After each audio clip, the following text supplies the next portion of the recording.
In this lesson, we'll learn about layers and how to manage them inside of Photoshop's Layers panel.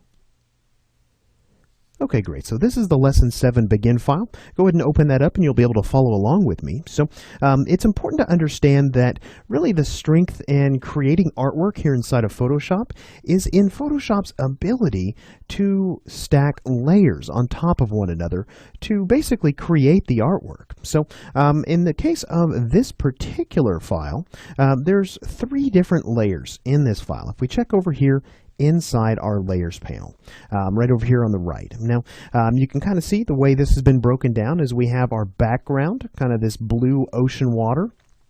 We have a sea creature here, obviously the guy in the middle of our composition, and then we have this layer called water caustics, and that's going to be sort of this light pattern that you see sort of radiating down on the back and the head of our sea creature. Now, when it comes to layers, I think a good way to envision layers is like just maybe pieces of paper on your desk. So you think about maybe 3 pieces of paper on your desk. If they're layered directly on top of one another and they're all white pieces of paper, then you're only going to be able to see the topmost piece of paper. But maybe if they were transparent film or overlays, you'd be able to see all 3 of them at once. So if we look over here inside of Photoshop's Layers panel, you'll notice that some of these layers, like this one here and this one here, have a checkerboard pattern sort of inside this layer thumbnail. This checkerboard pattern indicates transparency in that layer. So obviously there's some opaque pixels here with the sea creature, but around the sea creature, kind of right here, the pixels on that layer are transparent. And that the reason for that is so that we can see the background layer through the sea creature layer. Now, speaking about background layers, if you remember the previous files we've looked at so far in this course, you might remember this file right here we looked at in the previous lesson. Now, in the case of this particular file, there is a background layer, but there's something different about this background layer. In fact, most files that you bring in, maybe an image off your digital camera, are just going to have one layer by default. In this case, it's the background layer. Now, the background layer has sort of some limited editing we can do with this background layer in the case of this particular file. Notice there's this little padlock next to it here, indicating that this layer is locked. Now, if I were to want to maybe erase some of this one layer, maybe we come over here and grab our eraser tool right here. Now, if I were to come in and just kind of start to erase, you'll notice that it looks like I'm kind of painting white. Well, the reason for that is that this is the background layer and it's locked. So basically by erasing, I'm essentially erasing away to what my current background color is. So you can see over here in my tool panel these 2 little color swatches that are overlapping each other. The black one is the foreground color and the white one is my background color. So by erasing away, you can see I'm actually erasing to white, or what Photoshop believes to be the paper color. So if we actually wanted to be able to erase away to transparency, in the case of a background layer, we need to get rid of this padlock. We can do that a couple of ways. We can just simply come over here and click and drag that to the trash can right down here at the bottom of the Layers panel.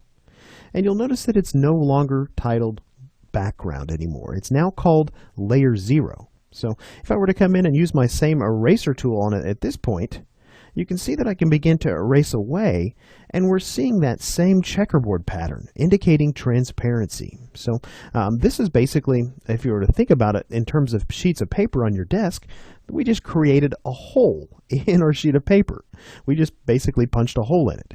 So that's a transparent area now in this image. So looking again at our Lesson 7 Begin file, this background doesn't have a lock next to it. So if I were to come in here and erase, we're going to see that transparency again. So let me come in here and undo that really quickly. I'll just come under Edit and choose Undo. So basically, right now I have my background layer selected. Now, we can come in here and click on any one of these layers, and you can see that my selection changes. There's a highlight that appears over here around the text, as well as there is kind of these white brackets that appears around the layer thumbnail as I select the different layers. Now, again, I mentioned that stacking order is important here. So if we wanted to change the stacking order, it's really simple. All we need to do is click and drag a layer, and you can see how just dragging the background on top of the sea creature completely hides the sea creature. As a matter of fact, we could actually hide those water caustics as well just by dragging the background above those two layers. Now, I'm going to go ahead and drag that back down because obviously we want to be able to see this magnificent looking sea creature. But let's talk really quickly about how do we create new layers here inside of Photoshop. Maybe we wanted to come in and on a new layer here, begin to paint some other details on top of our sea creature. So rather than painting them right here on top of the paint that lives on the sea creature layer, we could come down here and click on this button that looks like a little piece of paper with the corner folded. And you can see that I've created a new layer on top of whatever layer I had currently selected. Now, again, we can delete layers a couple of different ways. If we accidentally created one too many new layers, we could come over here and just simply click on this trash can button with that layer selected. Or, like with the padlock on the background layer, we can just click and drag that down to the trash can, just like so. All right, fantastic. So now, not only can we use that new layer button to create new layers, but we can also use it to duplicate layers in our layer panel. So maybe we wanted to add another sea creature in the background here. So we'll just take this guy and drag him down to that new layer button. And I'm going to come up here and switch to my Move tool. We'll learn more about that Move tool in a later lesson, but you can see that I have my Sea Creature Copy layer selected. And if I come over and click on that, you can see I've got a second sea creature here. Now, at this point, if we wanted to move him into the background, we would want to obviously drag this down underneath the other sea creature layer. And then we would probably want to shrink him down. So we're going to learn how to transform the content of a layer in an upcoming lesson. So we won't get into that, but let's go ahead and delete this guy. We'll go ahead and click on the delete button, and you'll see that Photoshop prompts us, are we sure we want to delete that layer? I'll say yes. Now, not only can we duplicate layers by dragging them to the new layer button, but we can also hold down, say, the Alt key on our keyboard and just simply drag a layer up. So in this case, by holding down the Alt key and dragging that sea creature layer, it created a copy of that sea creature. All right, great. So let's go ahead and delete that layer as well. Fantastic. So now when it comes to layers here inside of Photoshop, we understand that there are opaque pixels on a layer, and we understand that there are transparent pixels on a layer. Now, we can actually come in and for the entire contents of a layer, we can actually reduce the opacity or the opaqueness of that particular layer. So in the Layers panel right up here, you can come in and simply click on this little button here and drag this slider. And you can see here what's happening to my sea creature. He's slowly fading away. So basically all of the opaque pixels on that layer, basically all the pixels period on that layer, are being reduced in opacity, all the way down to where we can actually make them completely transparent here. All right, fantastic.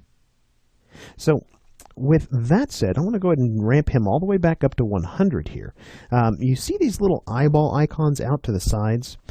Let's come in here and click on the one right next to Water Caustics. So if we click on that, you can see kind of what the detail is on that Water Caustics layer. And this is basically hiding and revealing a layer. All right, fantastic. Now, we can also select and work with multiple layers here inside of Photoshop. Now, we've been selecting one layer up until now, but let's say, for example, maybe we wanted to duplicate our sea creature, but we also want to duplicate the Water Caustics. So if we hold down the Shift key, we can select both of those two layers. And again, we can either delete them both by dragging them to the trash can, or we can make a copy of both of them by dragging them to the New Layer button.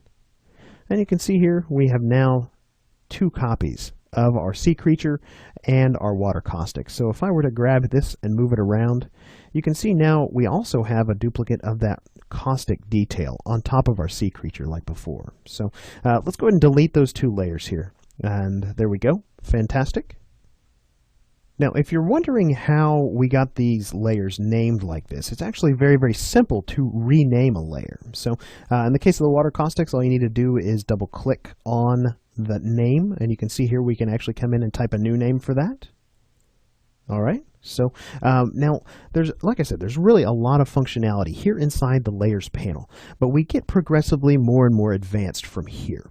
So thinking about documents that have multiple layers in them, maybe 10, 20, 30 different layers, becoming or getting organized here inside of your Layers panel becomes important. So you can actually come in here and create what's known as a layer group, just like so. I created that. It went on top of the sea creature layer, but there's really nothing inside this group. And you can tell that because if I hide the group, nothing gets hidden. But we can begin to move things into our group. Let's say we want to move the sea creature into that group. Just drag it up and drop it, and there we go. The sea creature is now in the group. Now we accidentally moved him up but left the caustics underneath him, so we can't see that water caustics layer anymore. So we probably want to drag it up as well and just drop it inside that group. So we could come in here and rename this group to something like creature if we wanted to. And now we can come in and we can hide that entire group at once. So you can see how creating layer groups is an important thing here inside of Photoshop, especially when you're starting to work with bigger and bigger files. So the last thing I want to show you is how we can begin to adjust how the layers interact. Now, we've learned about opacity of a layer, but we can also affect what is known as a blend mode. So essentially, if we come up here and click on our water caustics, this layer is blending with the layer underneath it. And with a normal blend mode, like the sea creature, exactly what is on this layer is going to appear on the layers underneath it. So in the case of this water caustics, though, the blend mode has actually been changed. And we can actually change that right up here. Now, this particular blend mode is set to overlay, and you can see how it is interacting. But if we wanted to change that back to the way it was originally painted, we would come over here and select normal. Now, if I select that, obviously that's not near as pretty. But like you can see was before, if we change that back to overlay, we're actually getting a really nice caustic effect on the surfaces of our sea creature. Now, obviously, there are a lot of different blend modes here inside of Photoshop's Layers panel, and by no means are we going to go over all of these. So what I would encourage you to do is maybe just take this file and experiment with some of these, and maybe take a look and see exactly what each of these blend modes looks like. Again, we'll go ahead and switch this back over to overlay. I'm not going to spend really any time going over those, but I wanted to point them out to you, that those are there and they're available to you.